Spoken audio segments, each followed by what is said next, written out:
Your leadership development budget is making your leaders worse. I know that sounds insane, but you're spending thousands per person on exec coaching, leadership programs, team upsides, and yet the leaders who go through these programs often end up more burned out than when they started.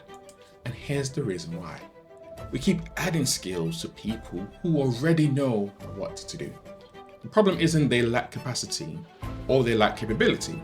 The problem is they can't access it when it matters the most. That gap between knowing and doing, that's what I call the intention gap. And it's costing you your best people. I'm Sope Agbelusi. I'm founder of Mindset Shift, a leadership and exec coaching organization. And in this episode of Everyday Leadership, we are exploring something that most leadership development completely misses. Not because people don't care, they do, but because we've been asking the wrong questions. We keep asking, how do we make leaders better? When we should be asking, why can't leaders access what they already know? Because that is the real problem, and it's showing up everywhere. Let me take you into a conversation I had last year. I'm working with a chief people officer in the fashion and luxury sector. Incredibly talented, this kind of leader everyone wants on their team. She's climbed her way to the C-suite through sheer capability and grit. We're in our first coaching session and she tells me something I'll never forget. She says, I believe I had to shed parts of myself to succeed at the next level. I thought that's what it meant to be professional, to be taken seriously. And so I did. I left pieces of myself at every promotion, and now I'm here in the role I've worked my whole career for, and I don't recognize myself anymore. That stayed with me. That stung. I felt sorry for her just hearing those words. And then she goes on to say, I know what good leadership looks like. I can coach my team through it. I can articulate it perfectly in board meetings. But when I'm actually in the moment, when the decision is mine to make, I can't access any of it. I just react. I become someone I don't want to be. That's the intention gap. It's not about what you know. It's about whether you can access what you know when pressure is at its highest. And most leaders can't, because somewhere along the way, they train themselves to perform instead of being present. They learn to manage perception instead of creating connection. They became really good looking like they have it all together while internally they were drowning. The skills are there. The wisdom is there. The capability is absolutely there. That's why they're in those positions. But there is no bridge. There is no access point. There's no way to get from, I know this, to, I can do this right now, in this moment, when it actually matters. So what do? They default to reaction every single time. Now, before we go any further, I need to be clear about something. This isn't about blaming leaders. This is more about recognizing a pattern that most of us, including myself, have learned without even knowing we've learned it. Because here's what happened. Early in your career, reactive leadership worked. Someone gave you a problem, you solved it fast, you got promoted. Speed equaled success. Urgency equaled importance. The person who could put out the most fires was the person who got ahead. So you got really, really good at reacting. You built your whole entire leadership identity on being the person who can handle anything. The person who's never dropped the ball. The person who has always had all the answers. And that worked until it didn't. Because what got you to director doesn't get you to VP. What got you to VP doesn't get you to the C-suite. And what got you to the C-suite absolutely will not sustain you while you are there. At some point, the game changes and reactive leadership stops working. But by then, you've been doing it for so long, you don't know how to lead by any other way. And that feeling is hard, debilitating, frustrating. Let me show you what this actually looks like. I worked with an exec leader in tech. Brilliant strategist, could see around corners. Everyone knew he was the smartest person in the room. That's a whole different conversation. But he had this pattern. Every time his team brought him a decision, he already made up his mind before they finished speaking. He would listen, he would nod, then do exactly what he was going to do anyway. He knew his values, he could recite them. Collaboration, empowerment, psychological safety. They were on the slides. They were in his personal manifesto. They were on the wall. But when the actual decision came, when someone challenged his thinking, when the pressure was to deliver the numbers, he couldn't access those values. He chose what was urgent, not what was important. He chose what looked good to his board, not what felt right to his team. He chose speed over alignment. That's reactive leadership. It's not that he didn't care, it's that he couldn't access what he cared about when it mattered the most. He was making decisions from a space of fear. Fear of getting it wrong, fear of looking indecisive, fear of missing the target. He called it being decisive. His team called it steamrolling. And here's what happened. Within 6 months, 3 of his best people left. Not because they couldn't handle the work, but because they couldn't handle leading under someone who couldn't access his own values. He was modeling the wrong behaviors. That's what the intention gap cost. Not just the leader, but everyone around them.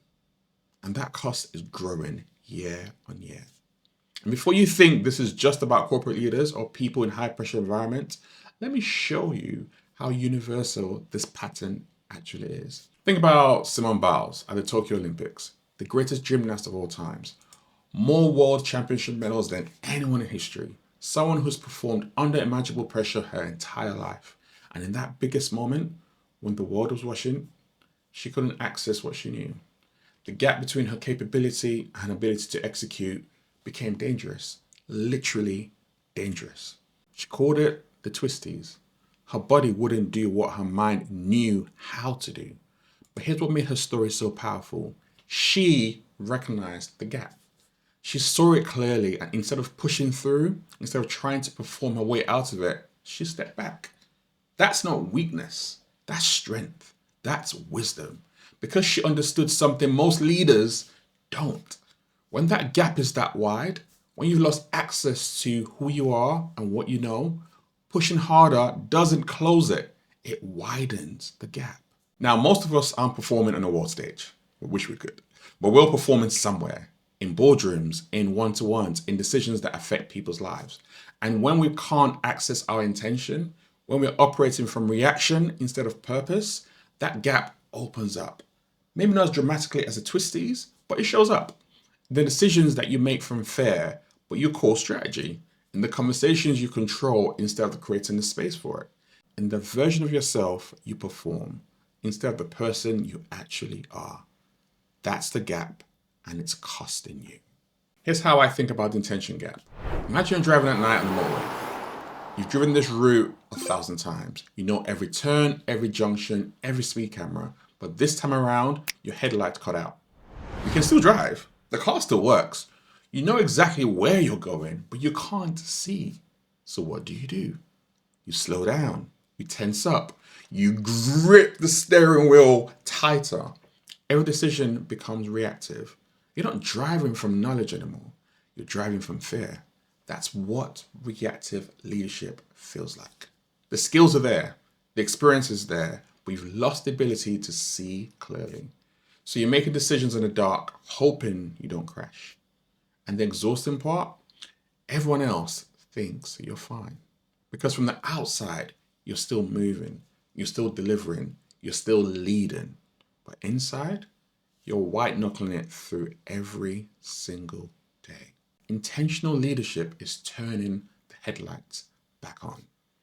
It's not about learning a new role. It's about being able to see the one you already know.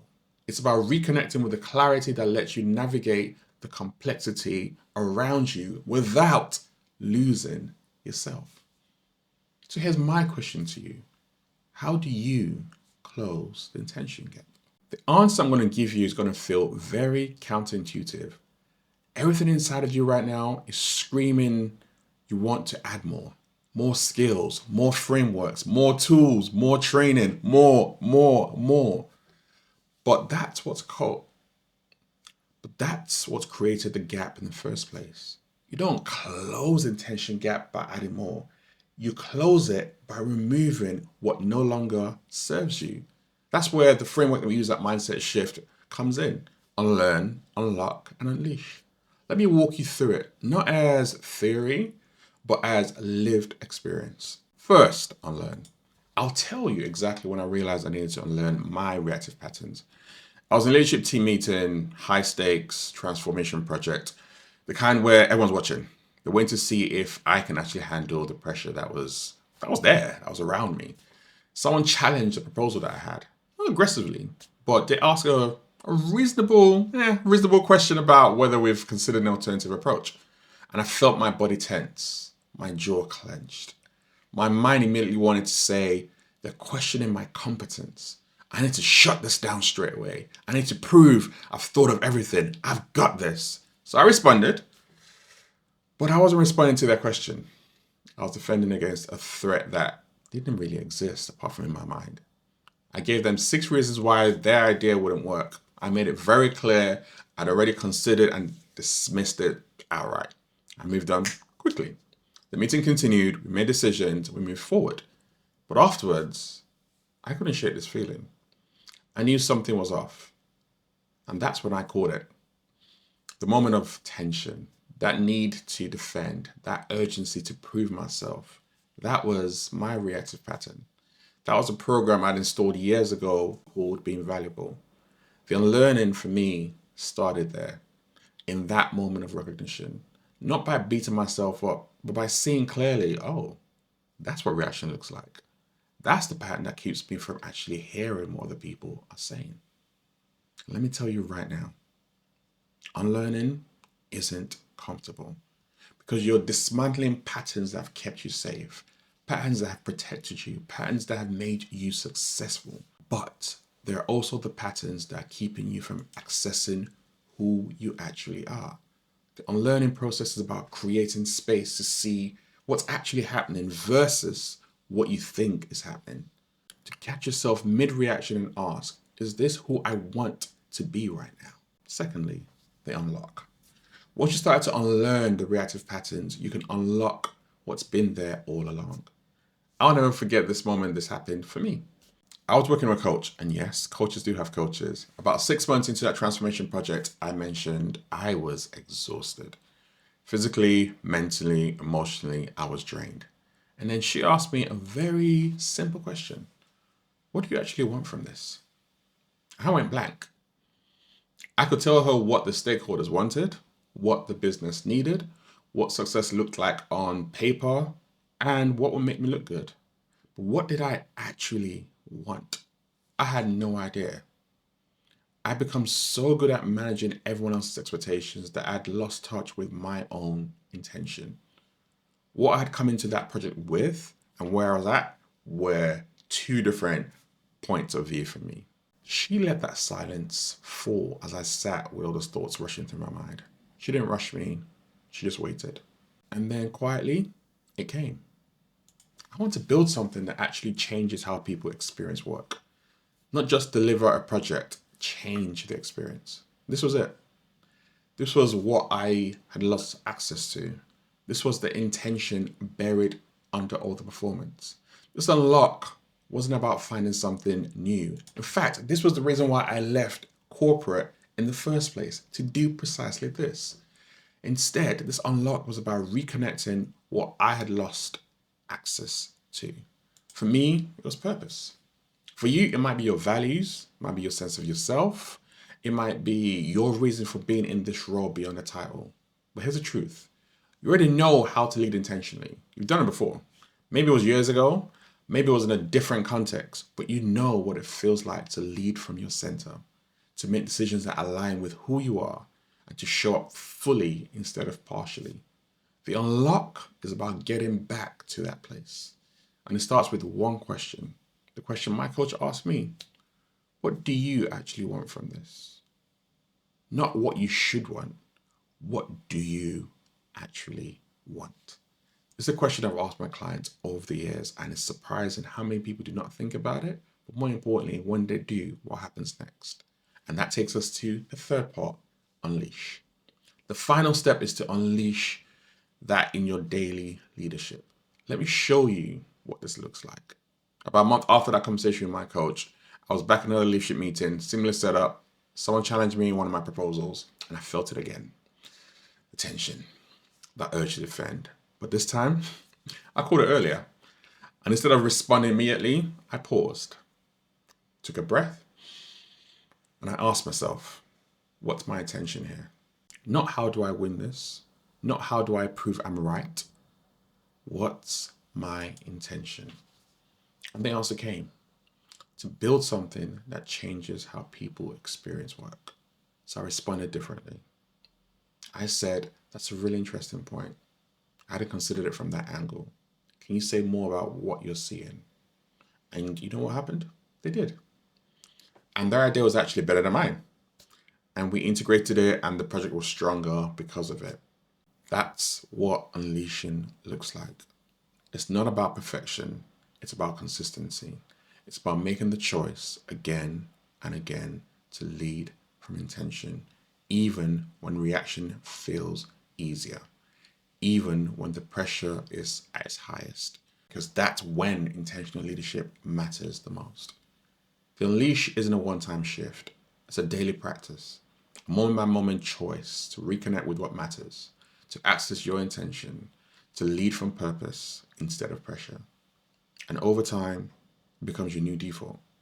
Not because you've added more skills, but because you've removed what was blocking your access to what you already know.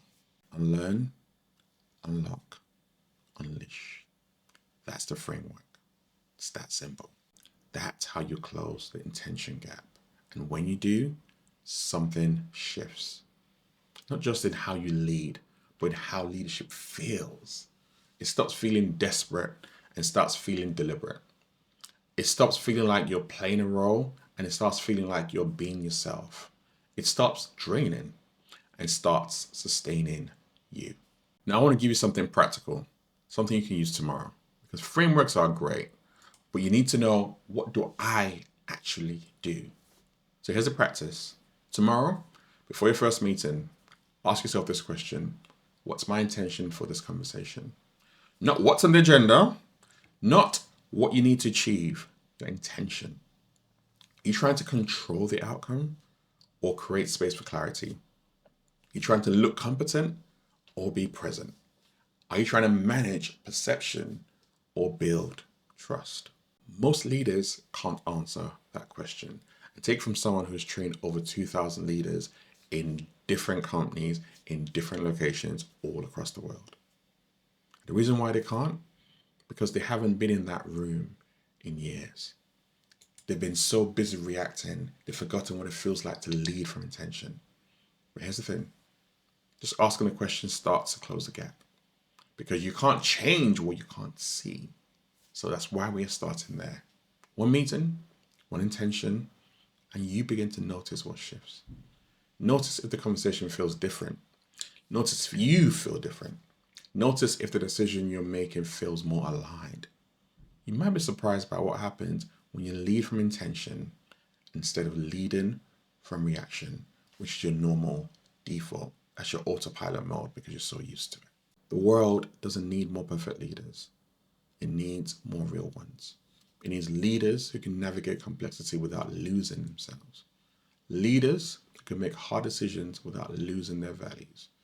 Leaders who can build cultures where people feel seen, valued, and championed. That's intentional leadership. That's what becomes possible when you close the gap.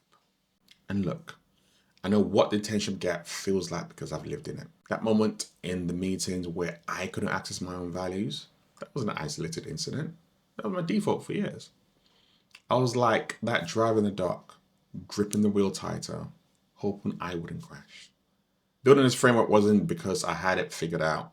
It was because I needed it myself. The intention gap isn't theoretical for me. It's personal. And closing it changed everything about how I lead. It changed how I show up, how I make decisions, how I build relationships, how I navigate complexity. It changed how leadership felt, personally and professionally, because this applied to home with my wife, with my kids, and when people ask you questions and you feel it and they're like, let me change that. This is something that goes into every single area of your life. I stopped trying to be the person I thought I should be, and I started being the person I actually am. I turned the headlights back on, and that's what happens when you close the gap. That's the work. That's the plan. It's up to you. I turned the headlights back on. That's what happens when you close the gap, and that's the work. So here's my invitation to you. If you want to measure your own intention gap, I've created a free scorecard. It takes about 5 minutes, and it shows you exactly where you're operating from reaction versus intention. You get a score across 6 dimensions: decision making, presence, energy and sustainability, authenticity, impact and alignment, and clarity and purpose. And you see clearly where your gap is widest, where reactive patterns are running your leadership, and where you've lost access to who you actually are. The link will be in the show notes. Take it and then let me know what you discover. Because here's what I know. You didn't get into the leadership to survive it. You got into to make a difference. And you can't make the difference you're capable of making when you're leading from reaction instead of intention. So, close the gap. Not because it's easy, but because it's worth it. Not because someone told you to, but because you remember what it feels like to lead from your center, and you want that back. Thank you for listening to this episode of Everyday Leadership. I'm Sope Agbelusi. If this resonated, share it with another leader who needs to hear it. Take the scorecard. You might be surprised what you discover. Until next time, lead with intention.